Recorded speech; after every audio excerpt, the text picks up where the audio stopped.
Hello everyone, hope you all are doing well and once again welcome back to the channel. तो जी आज बच्चों का बहुत टाइम के बाद मन था आलू के पराठे खाने का, तो बस उसी की तैयारी में लगी हूँ। और यहाँ मैं आलू बॉईल करूँगी धो के, क्योंकि आलू में बहुत ज़्यादा डस्ट आती है। आप देखें पानी कितना मिट्टी मिट्टी हो गया है। और आज हमारी सोसाइटी के अगल बगल चल रहा है थोड़ा काम, तो हो सकता है कि आप लोगों को डिस्टर्बेंस वीडियो में सुनाई दे, तो उसके लिए आई एम रियली सॉरी। और यहाँ जो है आलू उबालने के लिए मैं पानी बहुत ज़्यादा नहीं डालती हूँ, सिर्फ आलू के ऊपर तक एक लेयर करती हूँ और इसमें मैं लगवाऊंगी 2 से 3 सीटियाँ। यहाँ आलू बॉईल हो रहे हैं, तब तक मैं बादाम पीस लूँगी, क्योंकि मेरा जो ड्राई फ्रूट पाउडर है वो ख़त्म हो रखा है।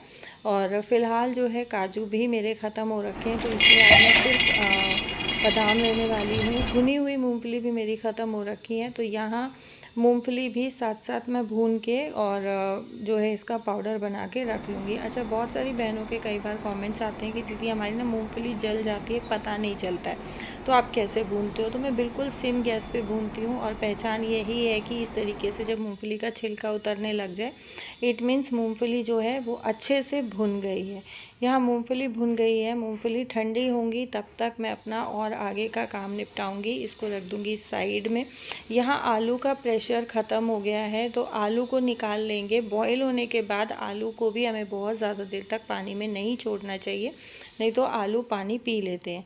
यहाँ मूंगफली ठंडी हो गई है और मैंने आलू को ठंडा होने के लिए रख दिया है। मूंगफली पीसी तब तक आलू भी थोड़ा सा ठंडा हो गया था, तो बस यहाँ छील के और आलू मैंने रेडी कर लिए हैं। अब मैं इनको मैश करूँगी। सारे आलू मैं मैश नहीं कर रही हूँ, क्योंकि सिर्फ बच्चों के ब्रेकफास्ट और लंच के लिए ही मैं पराठे बनाने वाली हूँ। तो यहाँ आलू मैं जब भी टिक्की बनाती हूँ या आलू के पराठे बनाती हूँ तो फोक से ही मैश करके लेती हूँ, क्योंकि इसमें बहुत ज़्यादा मोटे मोटे नहीं रहते और बहुत फाइन तरीके से जो है आलू मैश हो जाता है। यहाँ मैंने इसमें डाला है नमक, थोड़ा सा धनिया पाउडर, बारीक कटी हुई हरी मिर्च, 2 चम्मच बादाम पाउडर के और 2 चम्मच भुनी हुई मूंगफली पाउडर के। ये बच्चों के लिए बहुत हेल्दी रहता है, और वैसे बच्चे जो है नहीं खाते हैं, और गर्मियों में हम लोग ज़्यादा ड्राई फ्रूट्स देते हुए भी बच्चों को डरते हैं। तो इस तरीके से हम कोई भी पराठा या स्टफिंग वाली कोई भी आइटम बनाते हैं तो हम ड्राई फ्रूट्स उसमें डाल सकते हैं। इस टाइम पे बच्चे चले गए हैं स्कूल और मैं लगी हूँ अपनी किचन की साफ़ सफाई में।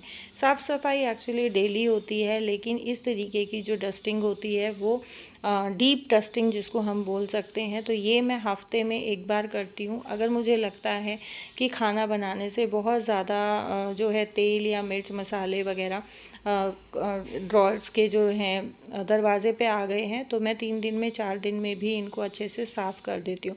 कपड़ा मैं डेली लगाती हूँ, बर्तन साफ़ करने के बाद एक बार मैं गीले कपड़े से इनको पोंछ देती हूँ। लेकिन जिस दिन मैं डीप डस्टिंग करती हूँ किचन की, और उस दिन मैं कॉलीन से करती हूँ। पहले मैं एक बार कॉलीन से साफ़ करती हूँ, उसके बाद मैं सूखे कपड़े से सारा साफ़ करती हूँ।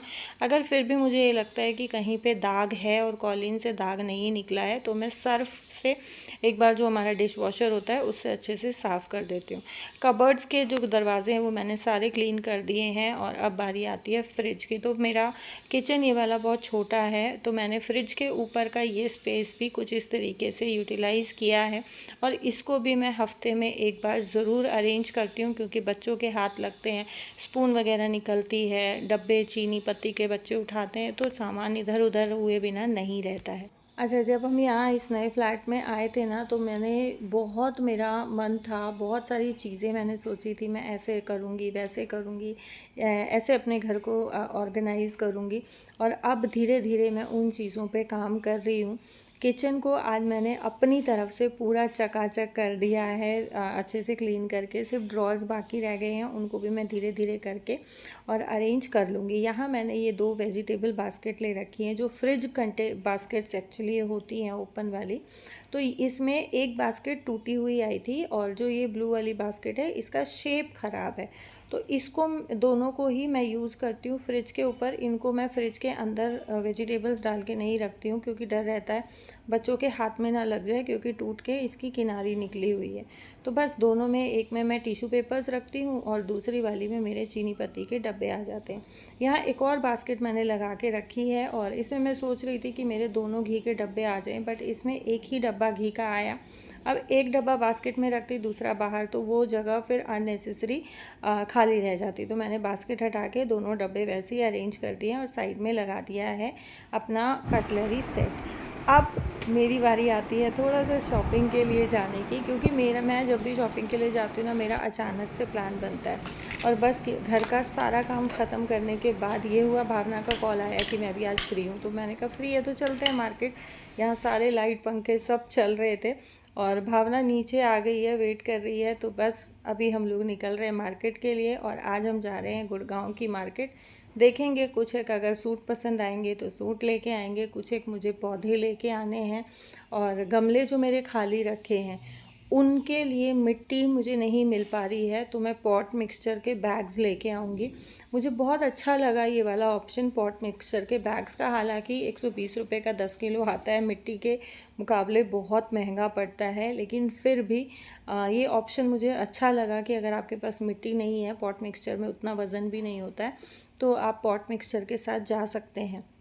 अच्छा, आकांक्षा का मैसेज आया था कि दीदी आपने किस तरीके से बीज उगाए हैं, तो वो आप डिटेल में वीडियो में शेयर करना। तो अभी मैं कुछ एक बीज और लेके आई हूँ, तो जिस दिन वो बीज मैं बोऊंगी ना, तो मैं आपके साथ डेफिनेटली शेयर करूँगी। और आजकल 15 अगस्त के चक्कर में इतना रौनक लगी पड़ी है सड़कों पे, मार्केट्स में, हर जगह झंडे देखने को मिल रहे हैं, बहुत अच्छा लग रहा है।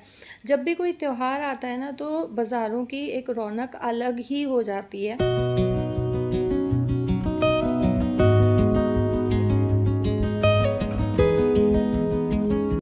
तो जी बस मार्केट में पहुंचते ही और सबसे पहले आ गए हम सूटों की दुकान पे, क्योंकि यहाँ पे ना अगर आप सुबह सुबह आ जाते हो ना, आपको बहुत अच्छा कलेक्शन मिलता है और जितना आप लेट करते जाते हो ना, तो ये सूट छंट जाते हैं, तो वैरायटी उतनी आपको कम देखने को मिलती है। बहुत अच्छा कलेक्शन आया हुआ है, बहुत प्यारे प्यारे सूट हैं त्योहारों के हिसाब से, रक्षाबंधन के हिसाब से, और रेट भी काफ़ी रीज़नेबल हैं। देखो रेट मैं यहाँ डिस्क्लोज़ नहीं कर सकती हूँ, और ये जो आपको चिट पे रेट दिख रहा था ना, डेफिनेटली इस रेट में ये सूट आपको नहीं मिलेगा, डिस्काउंटेड रेट पे मिलेगा। ये सूट बहुत सुंदर था, बहुत प्यारा लग रहा था, डिज़ाइनर पीस है और इसमें आई थिंक यही एक कलर है, इसमें और कलर नहीं था, और पीस भी शायद सिंगल ही था इनके पास।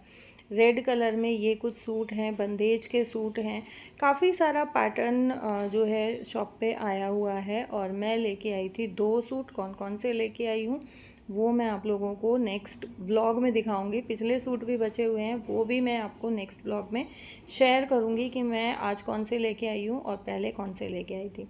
तो जी यहाँ बस वापस आते आते हम लोगों को बज गए थे 3, और रास्ते से ही हमने बच्चों के लिए मैकडी से बर्गर ऑर्डर कर दिए थे, क्योंकि उसके बाद मैंने लकी को ट्यूशन छोड़ना था। और यहाँ अभी मैं आपसे मिल रही हूँ डायरेक्ट नाइट में। खाना वाना सबका हो गया है, बर्तन वगैरह मैंने सारे क्लीन कर दिए हैं, बस किचन की क्लीनिंग बाकी थी। और ये जो काउंटर्स वगैरह होते हैं ना, ये मैं बर्तन साफ़ करने के बाद ही अक्सर साफ़ करती हूँ, क्योंकि उसके बाद ये रहता है बर्तन साफ़ होने के बाद ना फिर शांति से काम हो जाता है। यहाँ दिन में लकी ने बनाई थी चाय, तो चाय निकल गई थी, बस वही काउंटर पे जम गई है, तो उसमें मैंने पानी डाल के छोड़ दिया है। बाकी के 1-2 काम निपटाऊंगी, तब तक जो है वो फूल जाएगी। और यहाँ ये देखो, ये भी चिपक गया, इसका जो सर्कल रिंग है ना, ये चिपक गया था, क्योंकि इस पर मैंने रोटियां बना दी और उससे पहले इस पर जोत के लिए अंगारी भी बनी थी। तो यही होता है कि जब कभी निकलता है दूध चाय, तो उस पर अगर हम वापस से गैस चला के कर देते हैं ना, वो जल जाता है और उसको उतारना बहुत डिफ़िकल्ट हो जाता है। लेकिन मैं इतनी ज़्यादा थक गई थी, बहुत थकान हो रही थी, हम लोग मार्केट गए, जगह जगह जाम था, तो जाम में जो है पैर की हालत ख़राब हो गई, क्योंकि जब जाम होता है ना, तो क्लच से पैर हटता ही नहीं है। तो बस उस चक्कर में मुझे ये था कि चलो ठीक है, इसको मैं बाद में जब रात को क्लीनिंग करूँगी उस टाइम पे मैं साफ़ कर दूँगी। और ये इस तरीके का जो सिनेरियो है ना, हम सभी औरतों के साथ कभी ना कभी होता है कि दूध, चाय, दाल का पानी, चावल का पानी कभी ना कभी ऐसे निकल जाता है और हम आलस में उसको छोड़ देते हैं, उसी के ऊपर हम खाना बनाते रहते हैं, काम करते रहते हैं, तो इस तरीके से जल जाता है। इसके लिए मैं यूज़ करती हूँ लाइज़ॉल का ये किचन क्लीनर। इससे बहुत इजीली किसी भी तरीके के दाग धब्बे स्टेनर निकल जाते हैं। सबसे बड़ी बात, ये पंप में आता है। इससे पहले मैं मिस्टर मसल्स का यूज़ करती थी, लेकिन इस बार मुझे मिस्टर मसल्स नहीं मिला, तो मैं लाइज़ॉल का लेके आई हूँ और यकीन मानिए ये बहुत ज़्यादा इफ़ेक्टिव है। मिस्टर मसल्स का मुझे लाइज़ॉल वाले से ज़्यादा अच्छा लगा। अच्छा, ये कोई प्रमोशनल वीडियो नहीं है, मैंने ये रिलायंस से ख़रीदा था जहाँ से मैं ग्रॉसरी लेके आती हूँ, और मैंने उसको स्प्रे करके छोड़ दिया है। तब तक मैं ये जो 2-4 मेरे बर्तन हैं ये मांज लूँगी।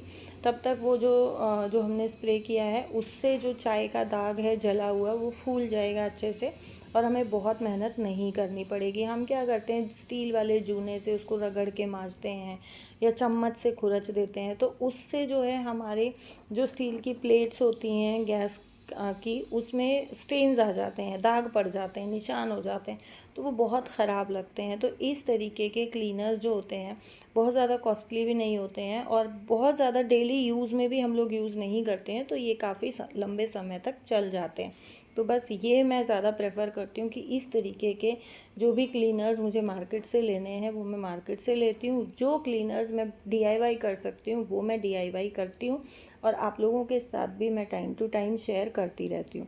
तो जी हाँ, 2-4 बर्तन थे, ये बर्तन निपट गए हैं। और इसमें ना ये जो नीचे ट्रे है ये बहुत ज़्यादा पानी नहीं ले पाती है, इसमें से इधर उधर पानी गिरता ही गिरता है। तो बस इसमें मैं साथ साथ लगा देती हूँ अपना स्पॉन्ज या फिर ये वाला कपड़ा। और आप यहाँ देखें, मैंने वो 2-4 बर्तन किए, 10-1 मिनट लगी, उतनी देर में बहुत अच्छे से ये फूल गया था। और सिर्फ मैंने इसको कपड़े से साफ़ किया और बिल्कुल अच्छे से क्लीन हो गया है। अच्छा, जब मैं गैस साफ़ करती हूँ ना तो मेरा नहीं पता होता, मैं 3 बार कपड़ा लगाती हूँ, 4 बार कपड़ा लगाती हूँ, जब तक मेरा जो शीशा है ना चकाचक नहीं हो जाता, जब तक मैं इसको बिल्कुल अच्छे से रगड़ रगड़ के साफ़ करती रहती हूँ। और ये जो बड़े बर्नर के साइड में ब्लैक हो गया है, ये अंदर एक्चुअली इसमें मिंट लीव का पेपर है, तो इसमें जब हम काम करते हैं ना हीट से वो अंदर पेपर बर्न होता है, तो इसलिए निशान हो गया है। और बर्नर हमारा वापस से लगा देंगे। प्लेट आप देखो बिल्कुल क्लीन हो गई है, कोई इसमें स्टेन नहीं आया है। तो ये बहुत एक इजी मुझे तरीका लगता है जो मैंने आपके साथ शेयर करना उचित समझा। और अब लास्ट में बारी आती है मेरे डिनर करने की, क्योंकि मेरे से खाना खाने के बाद काम नहीं होता है, तो कोशिश मेरी यही रहती है कि मैं काम अपना सारा निपटा के उसके बाद लास्ट में डिनर करूं, ताकि डिनर करके मैं सीधा सो जाऊं। तो जी ये था मेरा आज का छोटू सा video. Thank you so much for watching.